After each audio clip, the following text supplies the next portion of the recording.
आखिर कौन है अजमेर के ख्वाजा गरीब नवाज जिनसे लोग इतनी मोहब्बत करते हैं? चलिए जानते हैं आज अजमेर के ख्वाजा गरीब नवाज के बारे में। उससे पहले आप हमारे पेज को फॉलो कर लीजिए इस्लाम की इन्फॉर्मेशन सबसे आसान तरीके से जानने के लिए। देखिए, सबसे पहले तो ये जान लीजिए कि ख्वाजा साहिब का असली नाम शेख मोइनुद्दीन हसन चिश्ती है, जिनकी पैदाइश 11वीं सेंचुरी में सीस्तान में हुई थी, जो सीस्तान आज ईरान के शहर इस्फहान के पास है।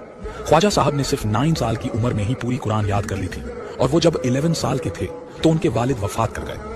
फिर कुछ साल बाद वो इंडिया के अजमेर में तशरीफ लाए, और वो जब अजमेर में आए तब इंडिया में मुस्लिमों पर बहुत जुल्म हो रहा था। लेकिन जब ख्वाजा साहब आए तो उन्होंने मुस्लिमों को दोबारा हिम्मत दी, उन्होंने मुस्लिमों को पढ़ाया और उनकी मदद की।